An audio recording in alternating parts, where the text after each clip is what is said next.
Hi there, everybody. Welcome back to 3 News Now. I'm Stephanie Haney, and today is Tuesday, June 1st, 2021. Yes, we are now at the start of June, the month where summer officially starts. And I'm very excited to say that after 14 months of working completely from home, tonight I'll be back in the studio for the 5 o'clock show on What's New with the What's New family. Can't wait to see you there. Make sure you tune in. If you don't have the traditional ways to watch local news, you can always find us on the WKYC app. June is also Pride Month, and we will be celebrating the LGBTQ plus community. That's the lesbian, gay, bisexual, transgender, queer plus community. And WKYC Studios has partnered with the LGBT Community Center of Greater Cleveland with plans for Pride in the CLE this year. There are 2 special events to highlight Cleveland's LGBTQ plus community. On Friday, June 4th, this Friday, WKYC Studios will have a special broadcast of Pride in the CLE at 7:30 p.m. This will be a 30-minute show. People will be able to see the sights and sounds of the LGBTQ plus community with special guests to be announced later this week. There's also the Pride Ride on Saturday, June 5th. People are encouraged to show off their pride by dressing up their cars, bikes, trucks, and vans. There'll be a distanced ride-through in the Edgewater and Detroit Shoreway neighborhoods. That ride will take off from Edgewater Park at 10 a.m., and of course, state-mandated safety guidelines will be enforced. Our WKYC president and general manager, Mickey Burns, said this: "We are excited to partner with the LGBT Center of Greater Cleveland for the annual celebration of Pride in the CLE. From the coverage of the Pride Ride to a special show highlighting all the efforts of the center in the community, we are looking forward to working together."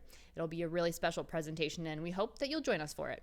Now, if you have been seeing a new claim online that there are billions of dollars in savings bonds that Americans have not redeemed, and there's a link to find out if that includes you, you might be suspect about it. Our Verify team got an email from a viewer who was concerned about reaching out, and they wanted to know if the website treasurydirect.gov is legitimate. Yes, it's true. There are billions of unclaimed bonds, and the government has a website to search them. The website, treasurydirect.gov, looks a little suspicious because it does ask for personal information, but Tim Spice, who is a personal wealth advisor from the investment firm Eisner Amper, says that it's okay. It is legitimate. He also says 75 million people have bonds that haven't been turned in, and there are $28 billion in unclaimed savings bonds. That's according to the U.S. Treasury.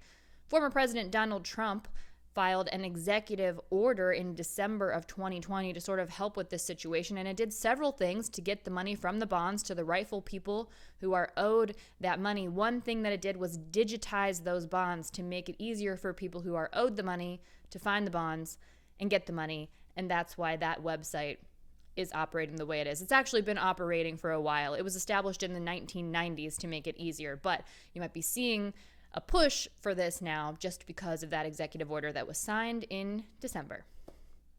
Now, here in Ohio, a Parma man has been charged with stealing more than $80,000 in unemployment and income assistance. Now, we've seen a lot of news about unemployment fraud throughout the pandemic with the increase in Americans getting those unemployment benefits, but this is not related to that. This is a 52-count federal indictment against Fuad Sahid Abdul Qadir. He's 42 years old, and he's been charged with various counts of wire fraud, aggravated identity theft, and theft of public money. This is for things that he allegedly did between 2016 and 2018. So according to officials, it was in November of 2016 that this person began filing fraudulent applications to receive unemployment and income assistance while he was working. He was allegedly claiming his income to be zero while working as the chairman of the board and a resident scholar at a religious center located in Parma. Now, despite being paid with health insurance and benefits, he's accused of claiming that he worked as a volunteer at the center in Parma. Officials say this went on for roughly 2 years until December of 2018. Now, again, not pandemic related there, but something we have seen that is pandemic related is a rise in egg freezing. And this has been the subject of my 3 Things to Know podcast for the last 3 weeks. Right now, the final installment of that, the 3rd and final installment, is available. So just search for 3 Things to Know with Stephanie Haney wherever you get your podcasts. What we're talking about now is the cost of freezing your eggs, how much it costs, whether there's insurance coverage for it or employer benefits for it, and also legal concerns relating to freezing your eggs, talking about the property rights associated with egg freezing versus embryo freezing, and also some things you need to think about if you end up not using those eggs, because some people don't end up using them after they've frozen them. Now, I have firsthand experience with egg freezing because it is something that I have done, so I talk a little bit about that. And I'm joined with fertility lawyer Molly O'Brien, who has years of experience in this field. Not only has she frozen her own eggs, she also worked at an egg donor and surrogacy agency, and now she practices law in this area. So she is just the perfect person to talk to about this. So again, you can find that linked at wkyc.com/3thingstoknow and also on every podcast platform. Now let's take a look at your latest COVID-19 numbers. These global numbers come from Johns Hopkins University. Globally, the total number of COVID-19 cases is at 170,836,935. We continue to see the U.S. percentage of those cases go down. It's at 19.5% right now, down 1/10 of a percentage point from yesterday. In the U.S., there have been 33,269,749 reported COVID cases.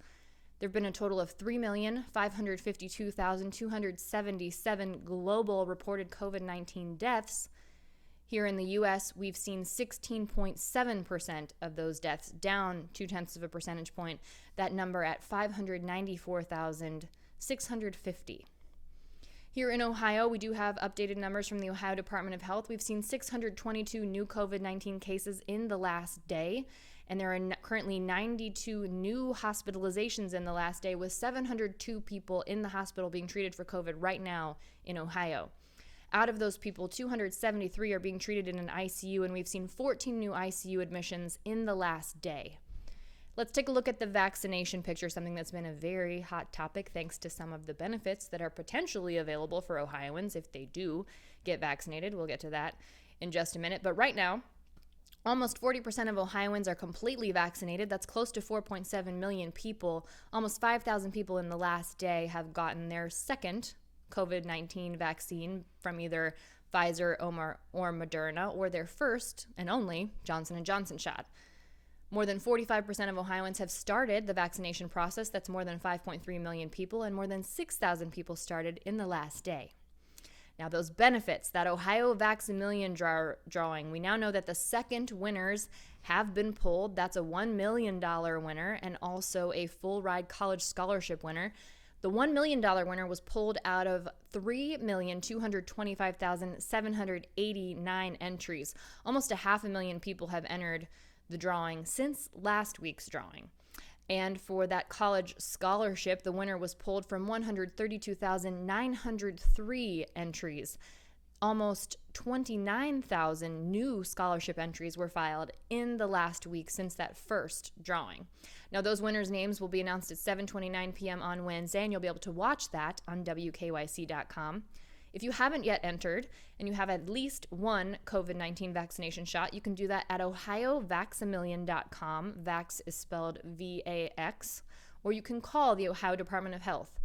That number is 1-833-4-ASK-ODH. Again, that number is 1-833-427-5634. Now, as more and more people get vaccinated, Ohio State University is hoping to have its football stadium at full capacity for the 2021 season. This is as the university announced season tickets are now on sale. Senior Vice President and Wolf Foundation Director of Athletics, Gene Smith, says they will keep working with university partners and Columbus Public Health on safety protocols and to encourage people who are eligible to get vaccinated against COVID-19. Here's a big change. They'll be using mobile-only ticketing for all events moving forward.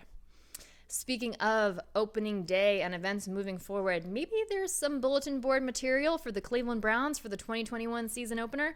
Kansas City Chiefs quarterback Patrick Mahomes is eyeing a perfect record in 2021. Well, Mahomes won the league's MVP award, and he's taken the Chiefs to 2 AFC titles and 1 Super Bowl victory. Now he wants to be the first team to go 20-0. Now, in the past, teams have gone 19-0, but now the NFL has added a 17th regular season game, so it is possible for a team to go 20-0. But keep in mind, the Kansas City Chiefs are the season opener for the Cleveland Browns. They'll be on the road in Kansas City, but man, how great would it be to ruin that dream for Patrick Mahomes at the season opener on September 12th. By the way, Cleveland would be against the odds to do it, though, not necessarily just because of the fact that Cleveland lost to Kansas City in the playoffs to kick them out of the playoffs this past season, but also Week 1 victories, just kind of hard to come by around here. Since 1999, when the Browns came back to Cleveland, the record for the first game of the season is 1 win, 20 losses, and 1 tie. Would love to see it, too, in that first column there. And today in Little Italy, the statue honoring the tribe legend Rocky Colavito, groundbreaking has officially begun on it. That took place this morning at Tony Brush Park along Mayfield Road in Little Italy. That construction will last several weeks, and they hope to unveil the statue. They plan to unveil the statue on Tuesday, August 10th, during the Feast of Assumption in Little Italy, which also happens to be Colavito's 88th birthday, and he will be there in attendance at the ceremony.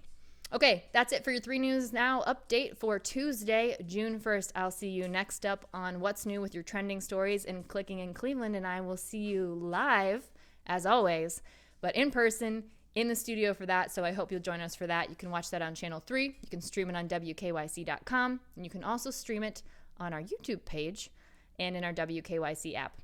And I'll be back here tomorrow for more 3 News Now. Between now and then, everyone stay safe and be well. I'm Stephanie Haney.